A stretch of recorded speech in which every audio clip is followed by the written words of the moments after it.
ഈ വീഡിയോ ഒന്ന് കണ്ടോ കേട്ടോ. നോക്ക്, നമ്മുടെ നാട്ടിൽ തെരുവ് നായ എന്തോരം ദോഷ ചെയ്യണം നോക്ക്. എത്ര പേരാന്നറിയോ, എത്ര പേരെന്നെ കടിച്ച് വീഴ്ത്തണ. എന്താണെന്നറിയോ, വണ്ടി എത്ര ബൈക്കുകാരാണ് മറിഞ്ഞ് വീണത്. എത്ര ദയിപ്പ് കണ്ടില്ലേ. ഒരു പട്ടീനെ കല്ലെടുത്തെറിയാൻ പോയപ്പോഴേക്കും ഒരു ഓട്ടോറിക്ഷ വഴി വരുന്നുണ്ടായിരുന്നു. ആ ഓട്ടോറിക്ഷ കണ്ടോ മറിഞ്ഞത്. കണ്ട അതിലത്തെ ആൾ മരിച്ചു വീഴുന്നുണ്ട്. എന്താ നോക്കിയേ, ഭയങ്കര കഷ്ടമല്ലേ. തെരുവ് നായ എത്ര പേരേനാണ് ഇപ്പോൾ കടിക്കണത്, ഉപദ്രവിക്കണത്.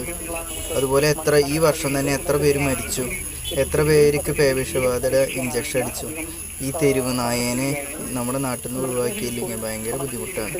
ഈ തെരുവ് നായ്ക്ക് വേണ്ടിയിട്ട് വാശി പിടിക്കണ, കൊല്ലണ്ടെന്ന് പറയുന്ന ആൾക്കാരുടെ വീട്ടിൽ കൊണ്ടുപോയിടണം. ഇതൊക്കെ എന്താ പറയുക, സാധാരണക്കാരായ നമുക്കാണ് റോട്ടിൽ കൂടെ ഇറങ്ങി നടക്കാൻ പറ്റാത്തത്. നമ്മുടെ ചെറിയ കുഞ്ഞുങ്ങൾ, ചെറിയ കുട്ടികളൊക്കെ വീട്ടിൽ കയറിയിട്ടാണ് കടിക്കുന്നത്. എന്താ ചെയ്യല്, ഇത് എന്തെങ്കിലും ചെയ്ത്